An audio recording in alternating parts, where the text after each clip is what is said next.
The following is an exclusive presentation of WI Garden Media, the voice of Garden Talk Radio.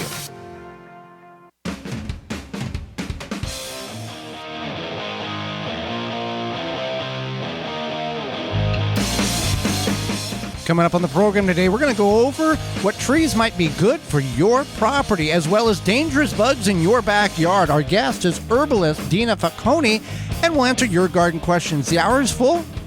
It starts now. Join us.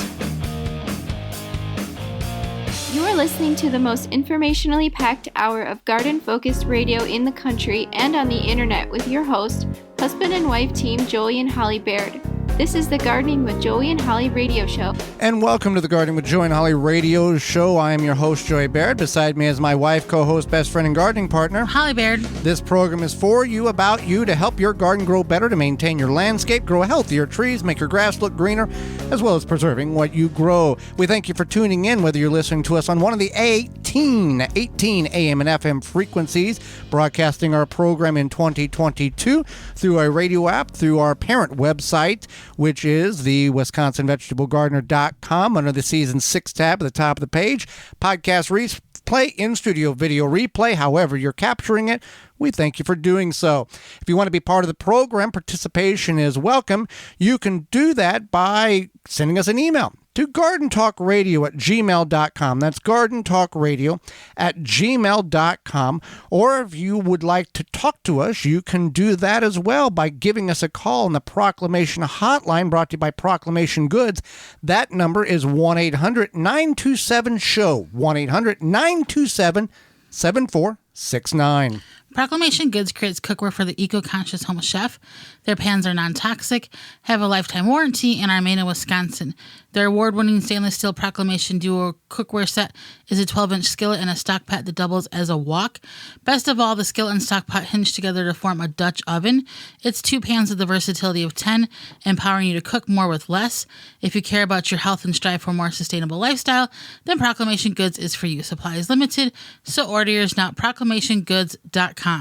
And we want to thank Proclamation Goods and all of the sponsors you've heard this year and you are hearing this year. These are companies in which Holly and I have reached out to advertise on the program in order for us to achieve the financial goal of paying the airtime that the station that you are on costs for us to hear, for you to hear us.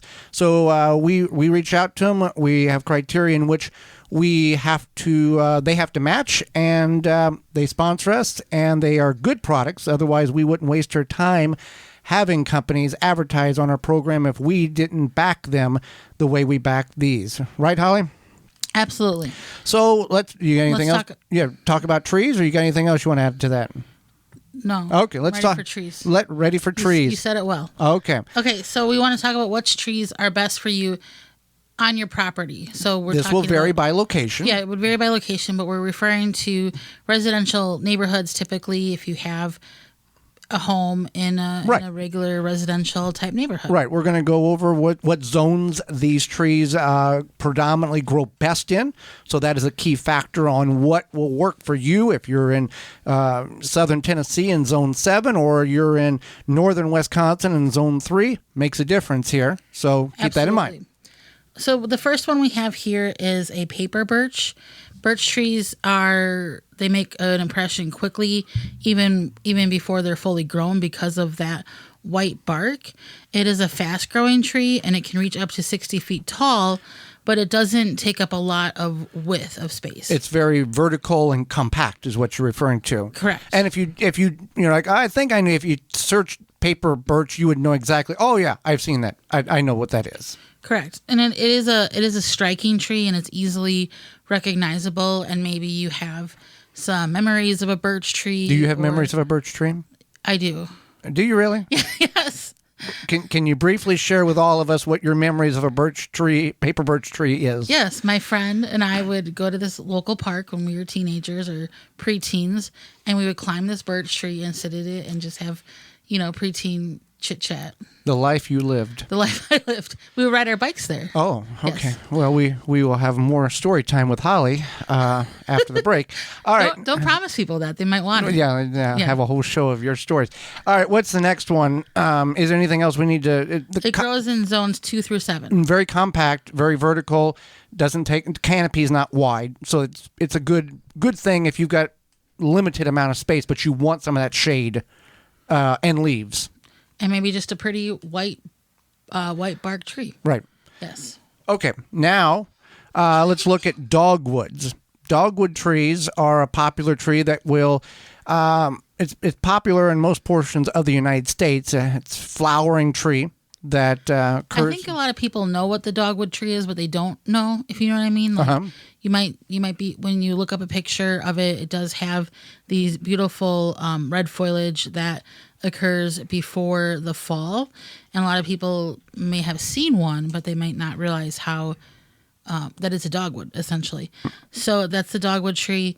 They do have a nice lush canopy, which is appealing to a lot of people. It is a larger backyard type tree, right? So that's something to keep in mind. If you do have a smaller backyard and you want to grow a tree, this might not be the best option. Zone 9 and cooler, or 9 and lower, they are a cooler weather crop tree. They like cooler environments.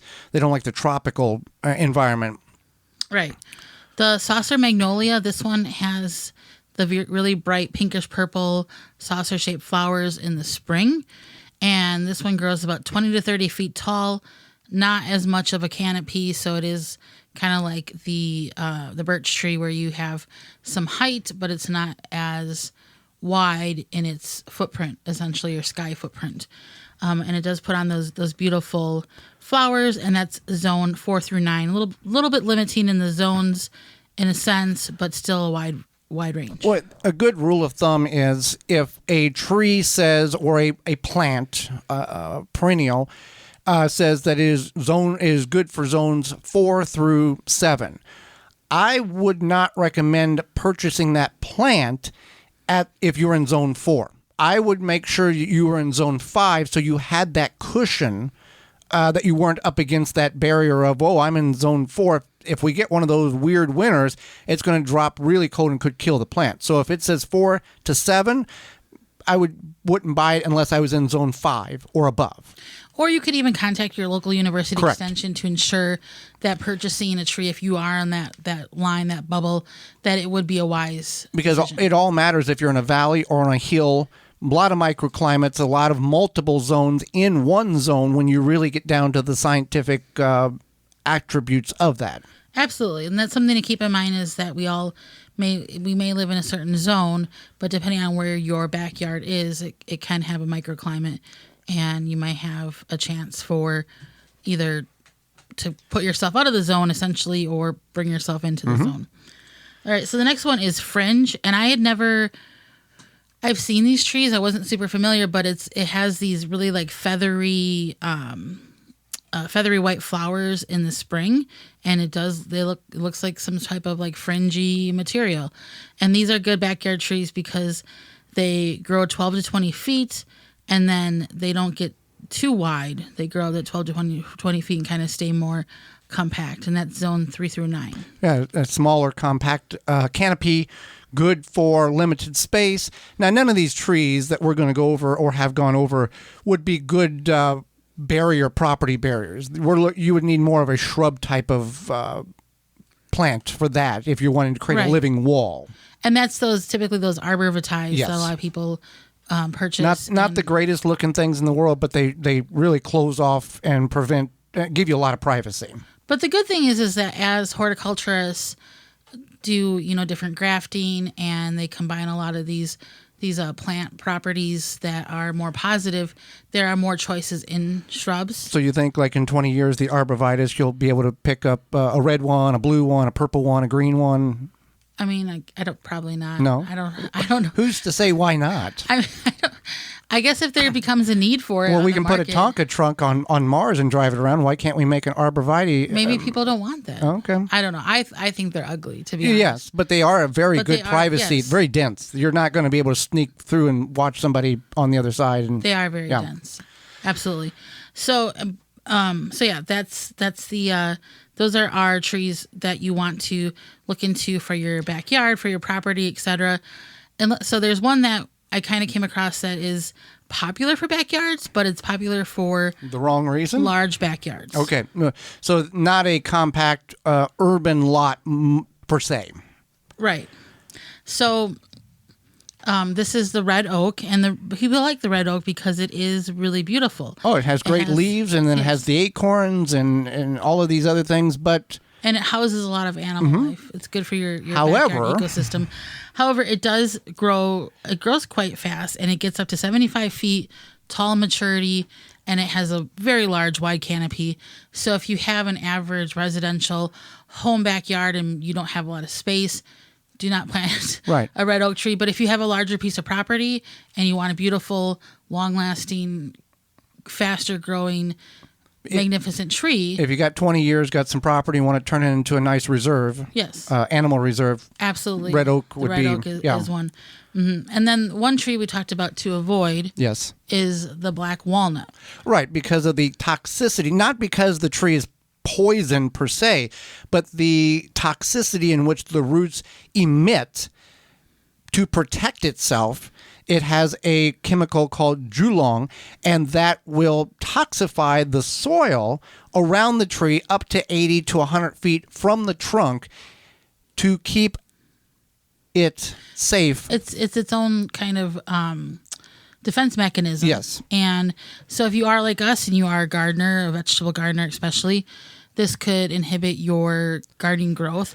Now, there are ways around it, obviously, raised beds, container gardening, straw bale gardening, etc. But the roots can still go in the ground, which can absorb that toxicity. Right. But you said, well, I cut the tree down. Well, that doesn't really mean anything because there are still studies that show 10, 15 years after the tree has been removed, that toxicity still remains in the soil, and there's no natural way of tilling it out. Right. You have to let it work itself out.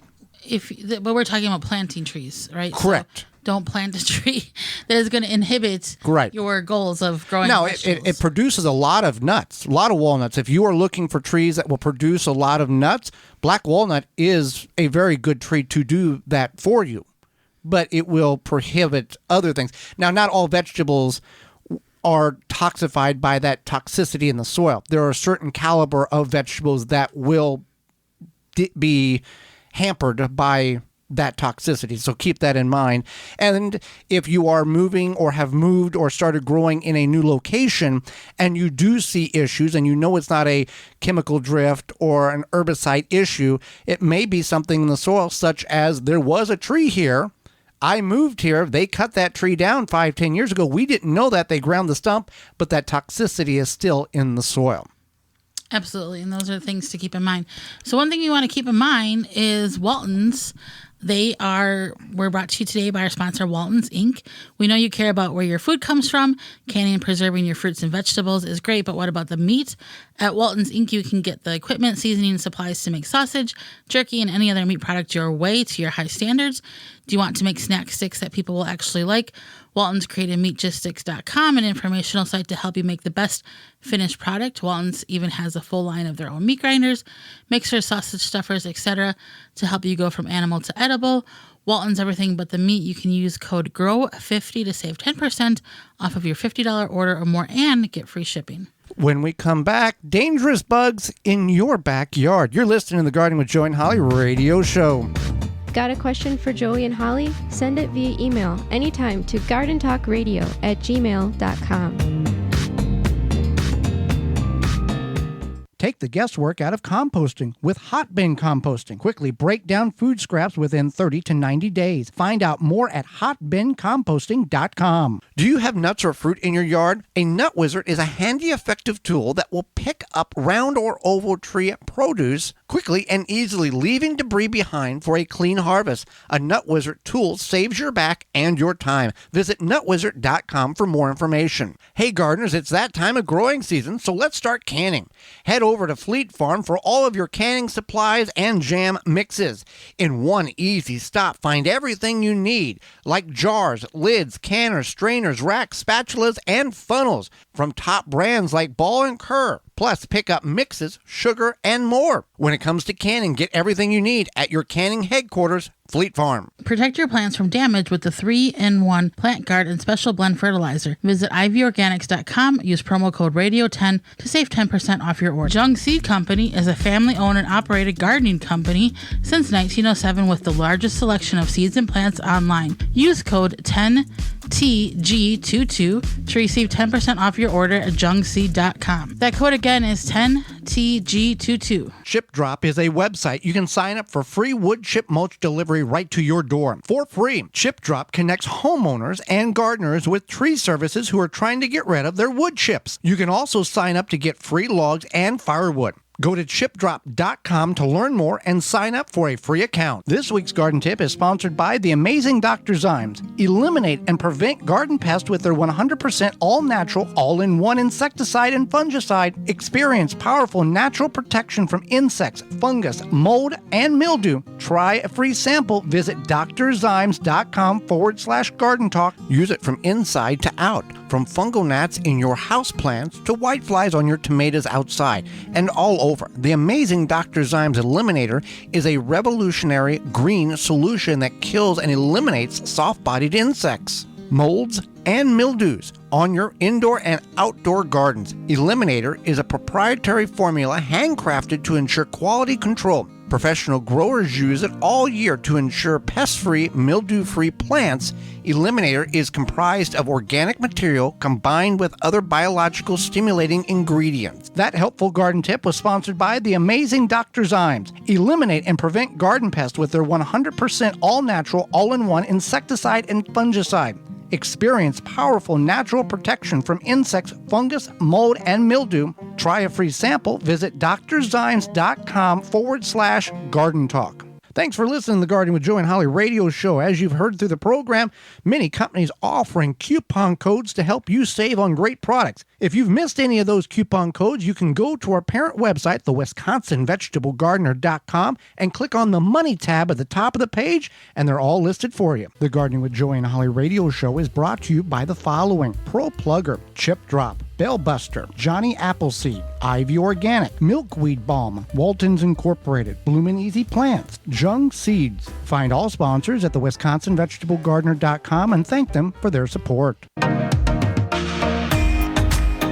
Welcome back to the Gardening with Joe and Holly radio show. Would you like a device that will water your plants without you having to do anything at all? Well, Tree Diaper is that device. Tree Diaper is a revolutionary watering system that slowly releases water around the base of any tree or plant as the soil dries. The Tree Diaper is filled with water from rain or when you water and slowly releases water over 3 weeks. No more overwatering or underwatering with the Tree Diaper. Every time it rains, Tree Diaper recharges. No pipes, hoses, or electricity needed. Water your plants and trees, whether they are by the house, down the road, or in the back 40. Also works under mulch. Whether you're a first-time gardener or advanced, Tree Diaper will improve the way you water your plants. Made in the USA.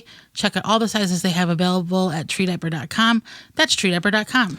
Well, we think many people like to go in their backyards, Holly, and enjoy their gardens, the trees, wildlife.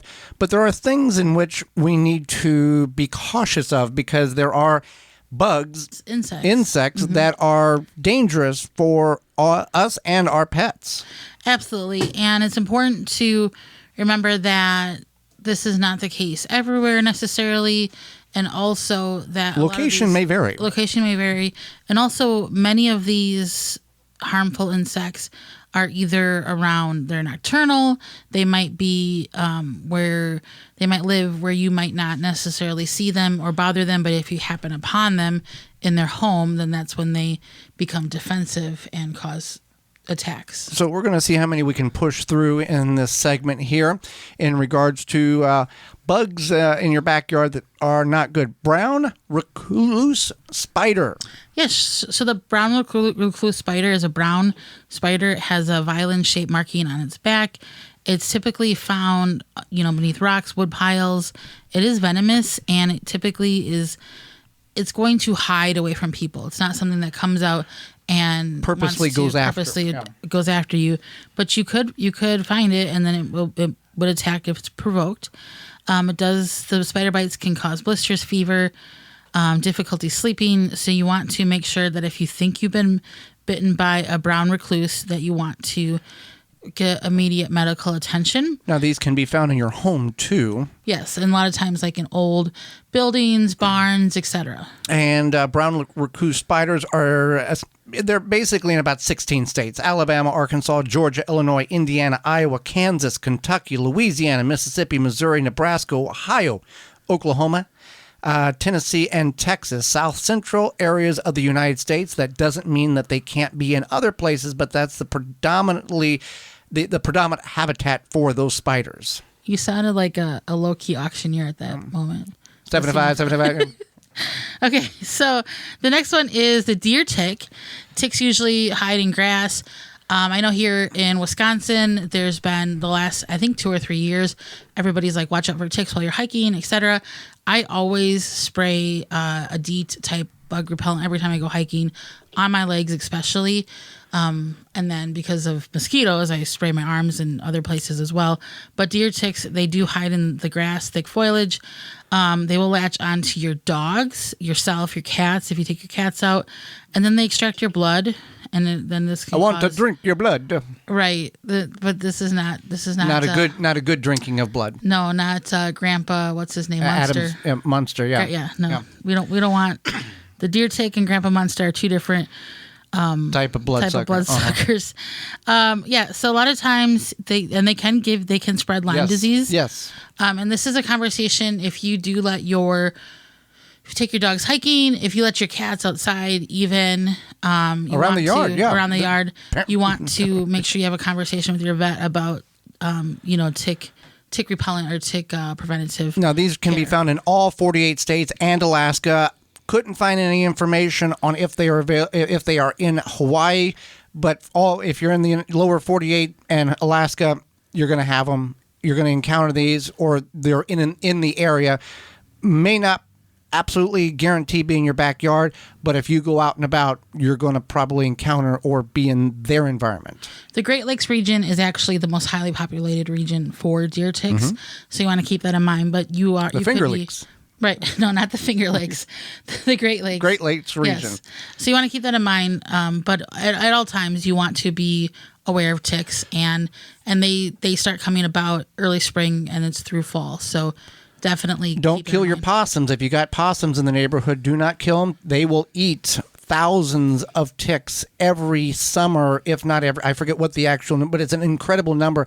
And they are immune to Lyme disease. So they actually help control the tick population. The possums in the woods in your neighborhood, let them be. They're doing a magnificent job keeping you safe from ticks and Lyme disease.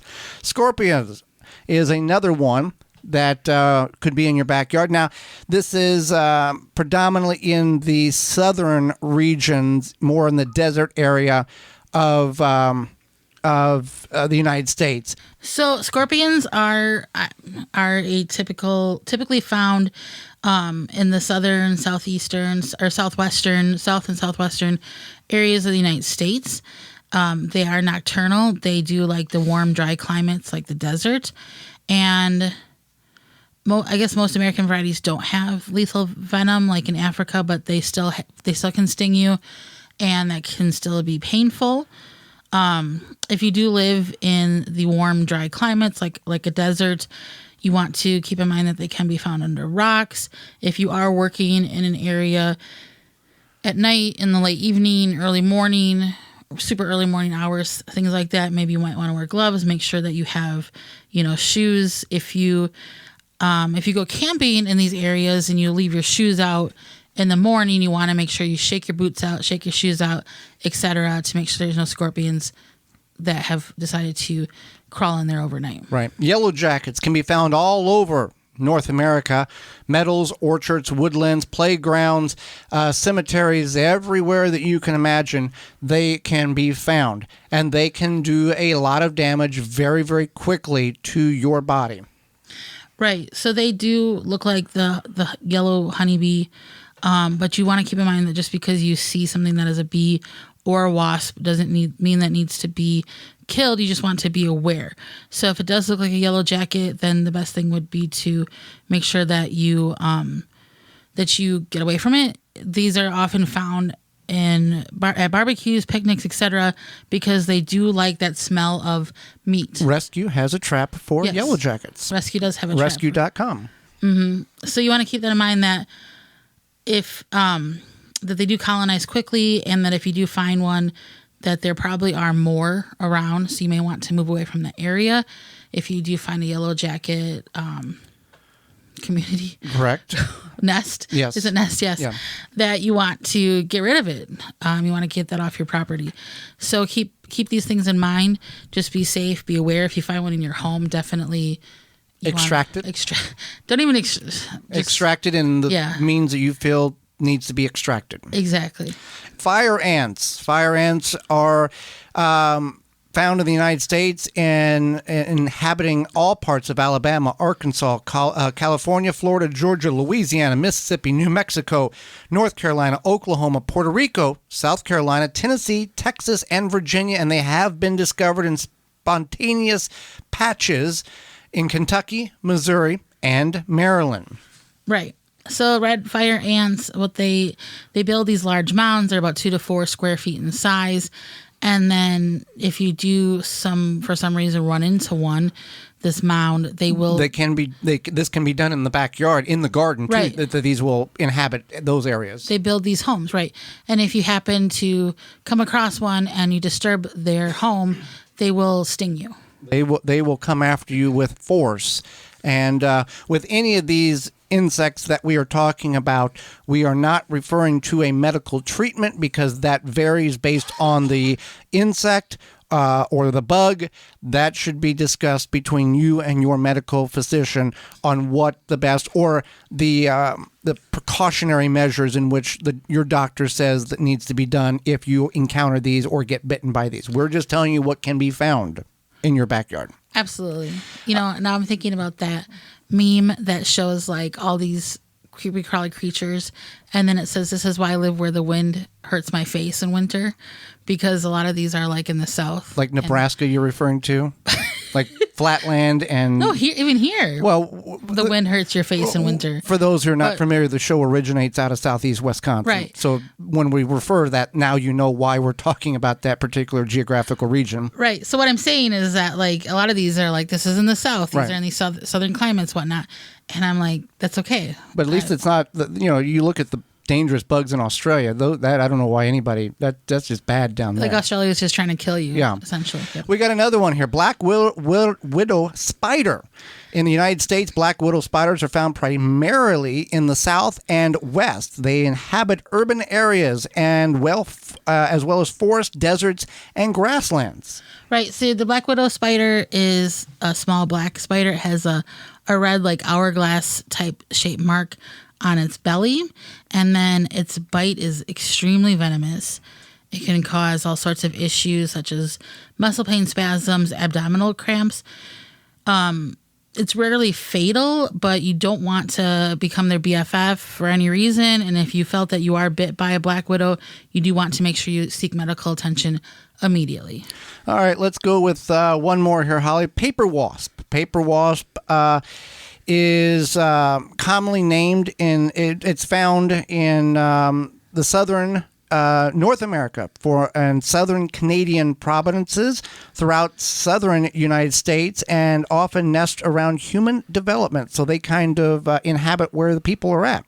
Right. So if you find their nest, definitely. Widely found in eastern North America and from southern Canada through the southern United States. So that's a lot of the population there. Yep. So their stings are not life-threatening unless obviously you're allergic, but they can sting you more than once, which is, just absolutely magical and wonderful. So you want to keep that in mind, that if you do get stung by a paper wasp, they might come back for more.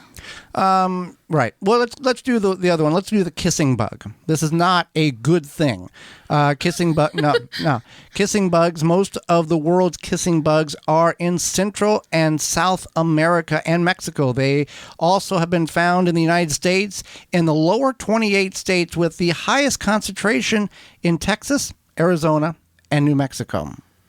Right. So that's what for us for those who do not know, what is the kissing bug and what's bad about it? It's just a nocturnal bug. It looks like what are those little box? It looks like a box elder bug almost, okay, but like a little bit more aggressive, like a bad guy box elder bug, and it can bite you, and then it can cause all sorts of damage to your central nervous system. So if you did come across one and it bit you, we definitely want to seek out medical help, medical assistance.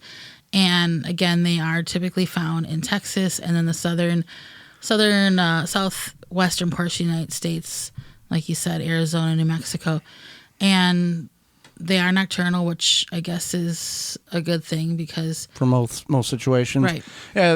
Some of you may be thinking, why are we covering that? We have people listening to the show all over the country and want to provide as much information as possible.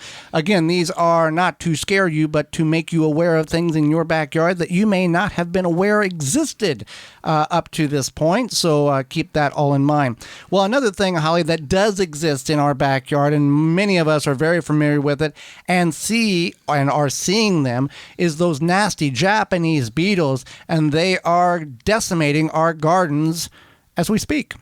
Yes, if you're looking to successfully control beetles without damaging the environment, look no further than Beetle Gone from Phylum Bioproducts.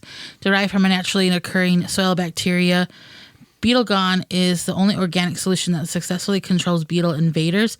You just mix the powder with water and spray it on your plants. Once ingested, the targeted pest will stop feeding and die. And since it's an organic BT product, it's a great choice to use on your fruit and veggies, in addition to your ornamental flowers and trees. Not only does Beetle Gone work, but the best part about this product, it is safe to use around beneficial insects such as ladybugs, butterflies, and bees, and has zero water toxicity. Beetle Gone from PhylumBioproducts.com. Find out more at BeetleGone.com. That's BeetleGone.com. Use coupon code GardenTalk10 to save 10% off your order at BeetleGone.com. Hang out with us moments away when we come back. Certified herbalist Dina Falconi will be with us. You're listening to the Gardening with Joey and Holly radio show. Have a garden question? Give Joey and Holly a call now or anytime 24/7. Just dial 1-800-927-SHOW. If you can't get through, leave a message and they will call you back. Call now 1-800-927-SHOW. 90% of the world's flowering plants require pollination to reproduce. Without pollinators, we humans would not survive.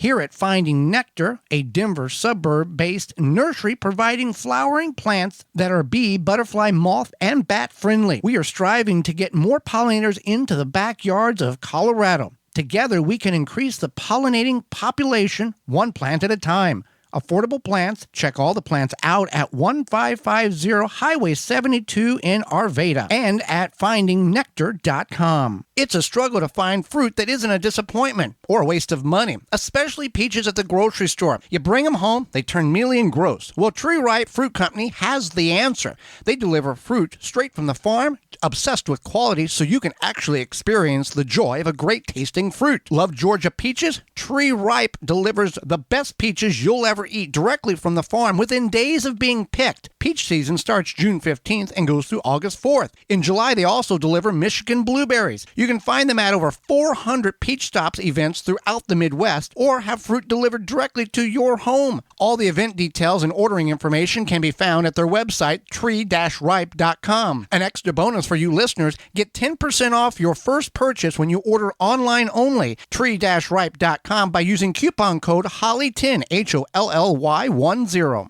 A non-selective herbicide that is also USDA certified? You bet. No More Weeds by Naturally Green Products. The same great company that brings you no more bugs, no more weeds. Kills weeds with no harsh chemicals, no glyphosate. No More Weeds is a commercial-grade vinegar base with a proprietary sticking agent. Great around pools, decks, patios, etc. Visit natsgreenproducts.com, enter promo code WEEDS, WEEDS, and buy 3 1-gallon size units, get the 4th one free. A little bit of summer is what the whole year's all about. Barbecues, parties with friends. The fun is endless, unless the sun or thunderstorms have damaged your outdoor furniture. Keep it looking brand new with custom protective covers from coversandall.com. They have fabric choices for days that are 100% waterproof, coated to protect against sun, and can be custom designed for any size or shape, and placing or removing them. Easy peasy. Visit coversandall.com and use code GARDEN25 at checkout to save 25% on your purchase. Brought to you by Blue Ribbon Organics, providing locally made organic compost and soil blends for gardens, farms, landscaping, and more. Visit BlueRibbonOrganics.com or call 262-497-8539 to find their products nearest you. Thanks for listening to the Garden with Joe and Holly radio show. As you've heard through the program, many companies offering coupon codes to help you save on great products. If you've missed any of those coupon codes, you can go to our parent website, the WisconsinVegetableGardener.com, and click on the Money tab at the top of the page, and they're all listed for you. The Gardening with Joe and Holly radio show is brought to you by the following: Rootmaker, Dripworks, Pomona Universal Pectin, Phylum Bioproducts, Tree Diaper, Chapin Manufacturing Incorporated, Deer Defeat, Water Hoop. Find all sponsors at the WisconsinVegetableGardener.com and thank them for their support. Welcome back to the Gardening with Joy and Holly radio show. Moments away, clinical herbalist Dina Falconi. But first, a message from our good friends at Simple Grow. Are you worrying about your plant growth? Provide your plants with what they need to grow to their potential. Simple Grow offers 100% organic worm castings at simplegrow.com.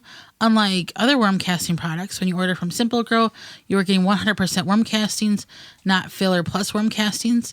Promote ideal soil structure and aeration with Simple Grow's all-natural and odor-free worm castings. There's only one ingredient: worm castings. That's it. No chemicals or additives will seep into your food, and it doesn't smell like other fertilizers. For indoor and outdoor use, you can buy it by the bag, bundle, ton, or truckload. Check out what Simple Grow 100% worm castings can do for your plants and order today at simplegrow.com. Well, Holly, let's go to the Proclamation Hotline, brought to you by Proclamation Goods, and bring in our guest for this week. Dina Falconi is a clinical herbalist, educator, and food activist. She's also the author of Foraging and Feasting, a field guide and wild food cookbook, and creator with her son Sam of her popular Dina Falconi YouTube channel. Welcome to the program, Dina. Thank you, Holly. Glad to be here. Well, we thank you for coming on the program and not only educating ourselves, Holly and ourselves, but all of our listeners too. So you have a focus on food activism. What is food activism and how did you get into it? Well, food activism, maybe it's just a fancy way of saying helping people to eat healthy. And that means helping them find good food, which often means connecting folks to farms or to gardening and to cooking. So it's really about helping people to connect to healthy, nutrient-dense food that seems to be harder to find. And so, you know, along those lines, I've been part of organizations like Slow Food, the Weston A. Price Foundation, and other organizations, and put on festivals where we connect people to farms. So the Family Farm Festival was something that I did with another friend for many years, and then also an ongoing monthly potluck series, which is, again, about eating nutrient-dense foods and educating folks about it. So it has a lot to do with linking people with healthy food, plus inspiring them to get them into the kitchen and to create healthy food, or someone to do it for them. Right. Yeah. So food activism is just really bypassing the food industry's profit-driven food agenda toward just helping people to remember that food, you know, is about healing and about health. Yeah. Well, many people want to forage but aren't sure how to start or are concerned that they may identify something incorrectly and have consequences. What are some good beginning tips for somebody who wants to begin to forage? So they should have healthy fear. Foraging has risks, So one of the most important thing as a forager is to know how to ID plants, to know your plant. So 100% certainty before you ever consume anything. So patience is something that foragers need to develop. You don't just go out there, grab something, and put it in your mouth. The best ways to develop your foraging skill is tag along with expert or experienced foragers. That's one of the best ways. Practice, just like a new language. So you want to keep practicing the plants you're meeting, really knowing how to ID them.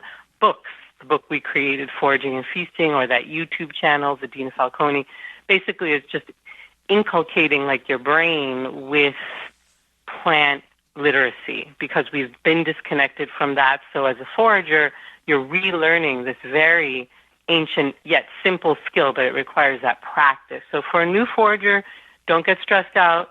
Just go for it. Do it, meaning don't eat it, but do go out and ID plants. Connect with your local foraging clubs or your even mushroom clubs. Get lots of books out. Do a lot of viewing on YouTube, like my channel. So anyway, I would say those would be the beginner's tips, but don't be in a rush. That's all. Go slowly. Now, it obviously foraging is a regional thing based on the plants. What is one of the things that you enjoy going foraging for? Well, as a forager, that changes. So it's like a kaleidoscope of food. So it's really something you can't say. But right now, for example, here in the Northeast, where I'm in the Mid-Hudson Valley, New York, the berries are starting to pop. The elderflowers are popping. The flowers, like daylily flowers. So I basically follow the foraging season, and many things, like right now we're moving out of nettle leaf season and the leafy green season, more like we're moving out of, I would say, the rich early spring wild salads and more into the fruits and flowers right now. And then when the fall comes, those leafy greens often return. We do still have leafy greens, but that's a long answer to your question. I can't say what I most love because I love them all. It's like, yeah. Fantastic. People will use nettle for seasonal allergies. Does it work well for that? And then how is it best used for those allergies? Right. So this is, again, goes back to that idea of the food piece where folks might just try to rely on an herb to help with health issues, sort of how people use allopathic medicine. But as a holistic approach, really it's food first and also lifestyle. So when somebody's dealing with allergies, you want to make sure that they're eating a healthy, nutrient-dense menu, their blood sugar is stable, they're sleeping well. Those all are key pieces. Then you can bring in nettle. And nettle leaf can be consumed throughout the year, actually, to develop some help in what would we say a hyperhistamine response. So it can help moderate histamine response to people who have allergies. But I would say that the nettle seed in green stage, this very specific moment when the nettle seed is forming, is even better for sort of shutting down or slowing down the histamine response. So somebody who might be getting a lot of sneezing and drippy nose from some sort of seasonal allergy can eat a little bit of those seeds, and it actually helps to just shut it off or shut it down. So it's pretty amazing. It doesn't always work that way. So you have nettle seed to nibble on, and then you also have nettle leaf tea infusions. Infusion is a long, steep tea. So those are two ways that I've seen folks use nettle. But also don't forget there are many other wonderful herbs. So goldenrod is another excellent herb. Solidagos, the genus Solidagos, for dealing with histamine response and a lot of sinus allergy action that gets kicked in by pollens and things like that. But just to go back to that point that herbs are helpful along with lifestyle that helps. So that's always really important to mention. Now, you mentioned nettles. Many people may instantly think of stinging nettles. I can't, that's dangerous. How do you properly harvest such a plant in that situation? Great. Yeah, good question. So it is the stinging nettle that we're talking about here. It's called Urtica dioica, and it has hairs that release different chemicals into our skin and cause a lot of welting.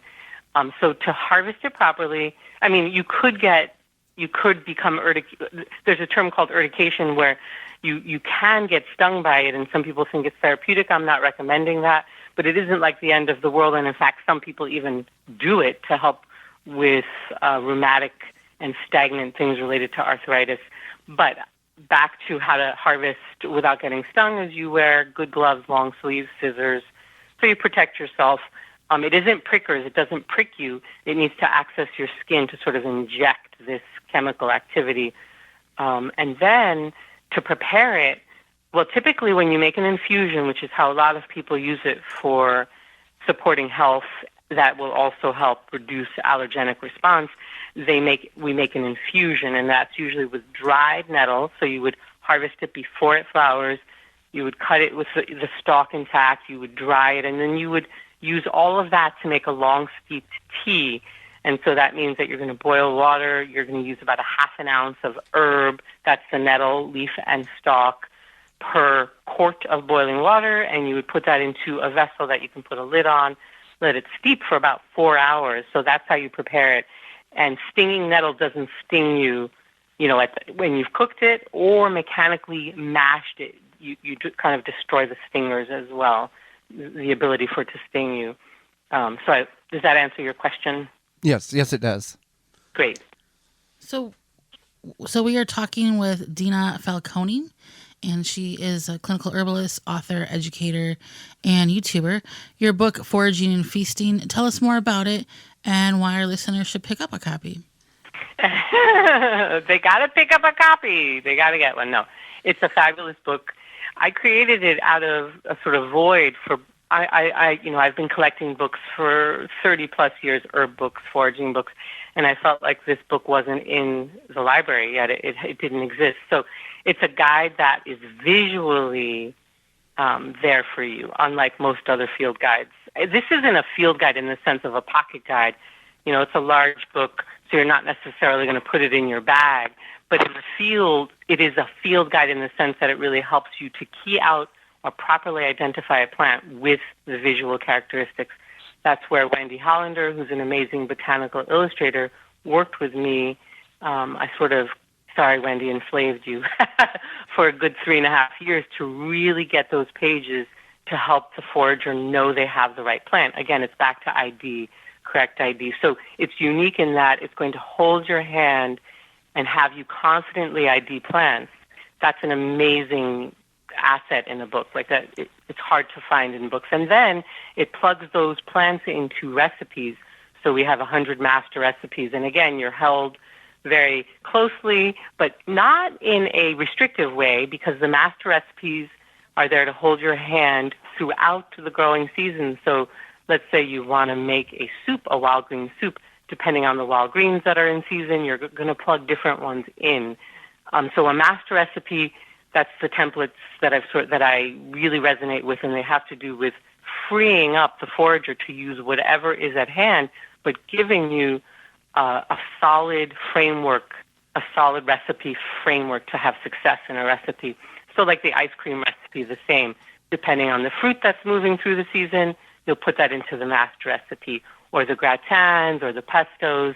So there's 100 master recipes that hold your hand in the kitchen, and then we feature 50 plants that are commonly available, I'd say the majority of them, throughout the cosmopolitan world. And so really it's a book about giving one confidence to forage and to feast. And it's a beautiful book. So it's also something just pleasing to look at. So that's why everyone should own a copy. Absolutely. How did you get into foraging? Where did you learn about it?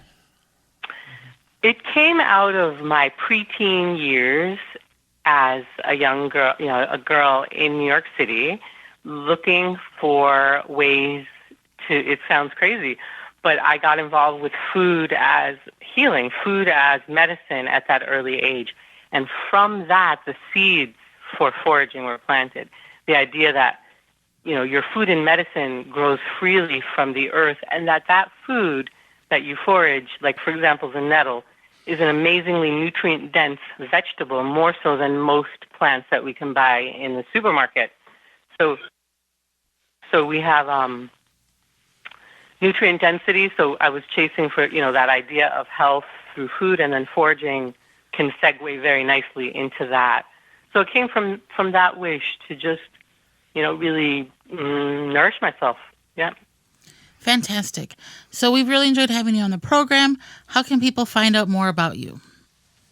So the website is botanicalartspress.com, or foragingandfeasting.com will redirect you to that same site. And there you can sign up for our newsletter, for my weekly newsletter. Also, we have a blog there. And also the YouTube channel. They can go to Dina Falconi YouTube. I think it's a funny thing to say.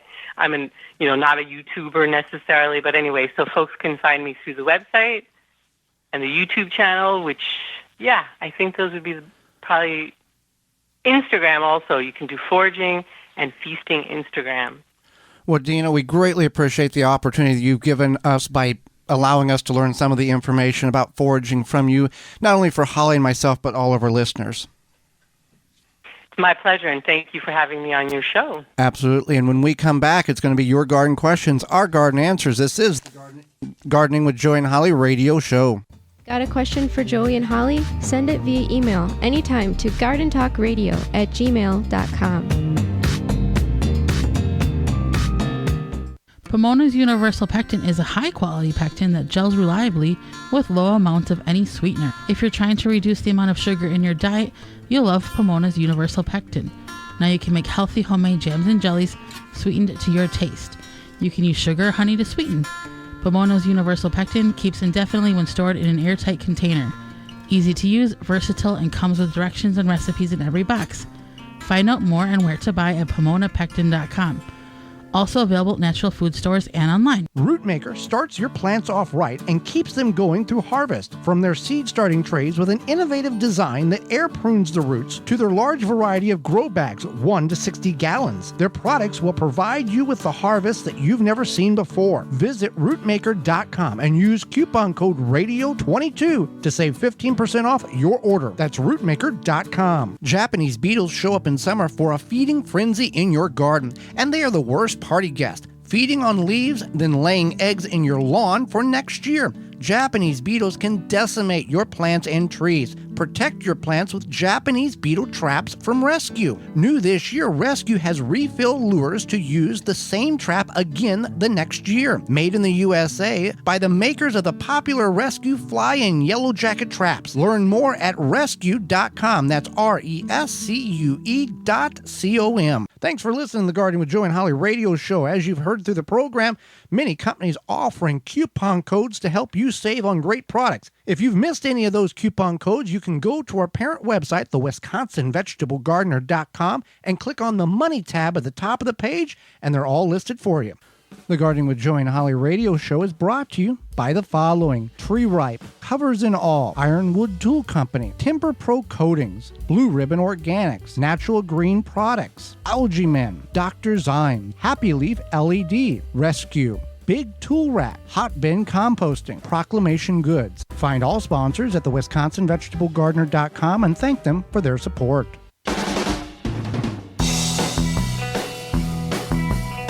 Welcome back to the Gardening with Joey and Holly radio show. Thank you for being with us today. Time for your questions, our answers. If you got a question, you can send it over to gardentalkradio@gmail.com. That's gardentalkradio@gmail.com. Or if you'd like to give us a call, you can do that on the Proclamation Hotline, brought to you by Proclamation Goods. That number, 1-800-927-SHOW, 1-800-927-7469. Proclamation Goods creates cookware for the eco-conscious home chef. Their pans are non-toxic, have a lifetime warranty, and are made in Wisconsin. Their award-winning stainless steel Proclamation Duo cookware set is a 12-inch skillet and a stock pot that doubles as a wok. Best of all, the skillet and stock pot hinge together to form a Dutch oven. It's 2 pans with a versatility of 10, empowering you to cook more with less. If you care about your health and strive for a more sustainable lifestyle, then Proclamation Goods is for you. Supplies limited, so order yours now at proclamationgoods.com. Alrighty, Holly, we had a number of questions come in. We'll start with this one, and this one is sponsored by Fleet Farm and FleetFarm.com. How do I get how do I get good Brussels sprouts? I always have large plants. They're very tall, but the sprouts are always small. Right. So what you want to do is, as the sprouts start to form on the stalk, is cut the top 6 inches of the plant off. And this allows the growth then to go into the sprouts as opposed to the growth of the plant. It will not hurt the plant. You're just stopping the vertical growth. That's all you're doing. All right.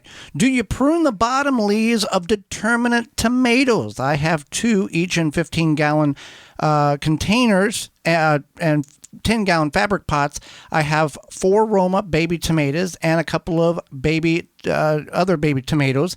And I'm in Virginia, Zone 7A. So do we trim the lower leaves of determinate tomatoes? First of all, what does determinate mean for those who are not familiar with the terminology of tomatoes? Sure. So determinate tomatoes are also known as bush tomatoes. These tomato plants will put on a large harvest all at once, essentially, or kind of briefly throughout the summer, and then they will straggle on a little bit till the end of summer, but for the most part, they put on one main large harvest.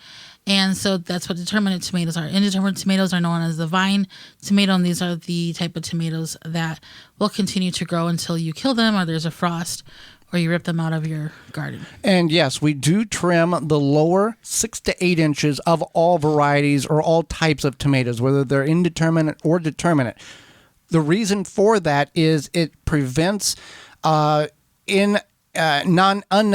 soil splash up on the leaves, which can produce 90% of the tomato plant's problems by soil splash up. Now, we do incorporate mulch in that realm as well, but also it creates an air circulation and just cleans up the bottom of the plant to allow the plant to focus on more growth in other areas than growing way low against the soil.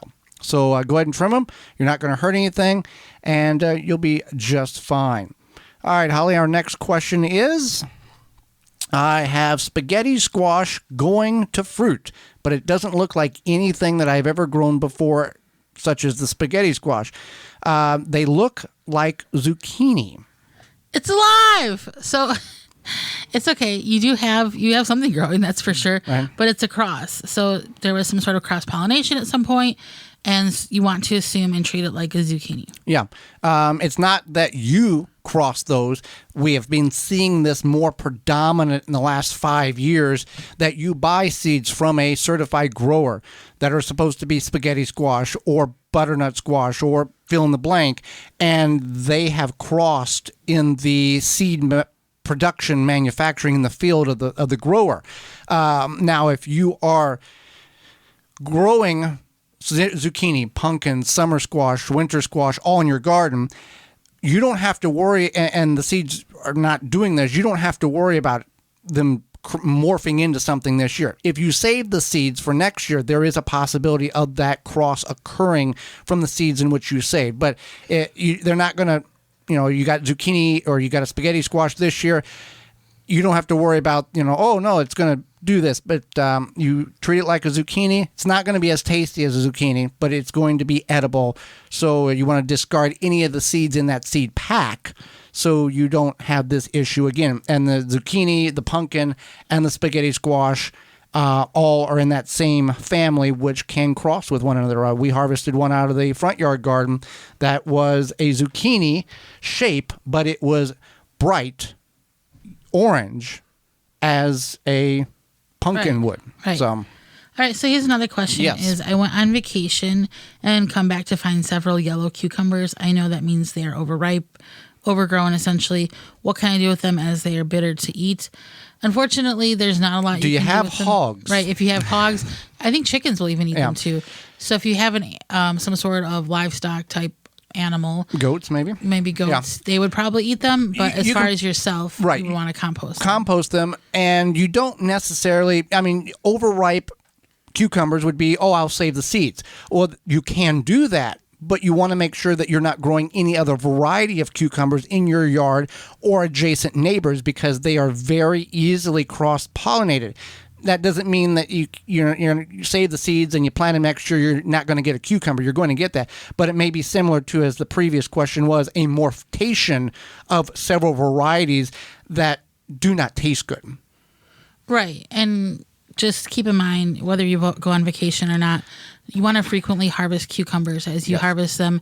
Don't wait until they get to be this ginormous. Oh, if I get them bigger, that'll be more for me to eat. Right. It goes downhill quick. No.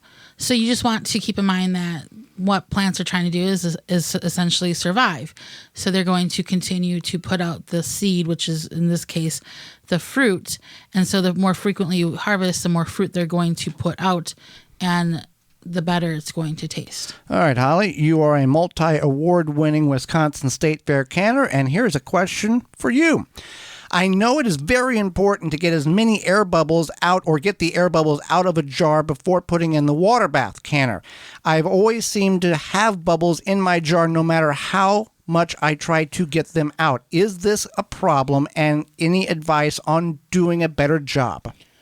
So as long as you get out the air bubbles as much as you can, that's the important part. If for some reason you still have air bubbles, it's perfectly okay. It's not the worst thing.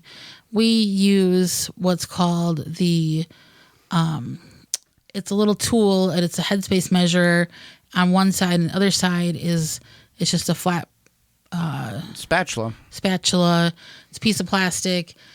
It's really good for getting air bubbles out. Some people use chopsticks to get the air bubbles out. Some people use skewers, like wooden skewers for kebabs on the grill. Whatever works for you. You could try a different method. But don't use metal. You want to use something that's either wood or plastic to get those air bubbles out. So not getting every air bubble out is not detrimental to the proper canning procedure, but as many as possible is best. And couldn't you actually tap the jar gently on the surface of the counter or towel in order to try to extract some of those bubbles, or is that frowned upon because of the potential of a hot jar and breakage and all that before you get in the canner? You could tap the jar. Okay. However, you want to, when it comes to canning, once you are filling those jars, especially with certain things like jams or pickled vegetables, you want to work swiftly and quickly, and sometimes tapping the jar might take more time, or as you mentioned, could possibly break the jar. You could tap it on a towel on the surface of your counter, table, whatnot. But the biggest thing is just to possibly use a different method. If you are using the back of the headspace measure or the spatula thing, you can try that, or you could try something like a chopstick, and that would help you as well. Okay. All right, another question about canning, Holly. How much does pickling/canning salt matter versus just kosher salt for making pickles?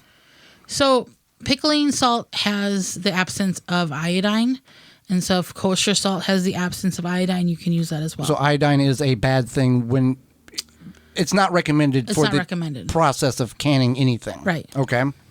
All right, so there you go. We are out of time with that, and we thank you for your time. Did you miss any portion of the program today or would like to revisit it? Well, there's a couple of ways in which you can do such. You can send us an email, gardentalkradio@gmail.com. We will send you a link to the program. You can also go to our parent website, thewisconsinvegetablegardener.com, and click on the Season 6 tab at the top of the page and check out past shows of Season 6 and all previous seasons. Tune in next week to the program. We're going to go over 4 upsetting events in the garden that are kind of expected, as well as accessibility for all gardeners in gardening.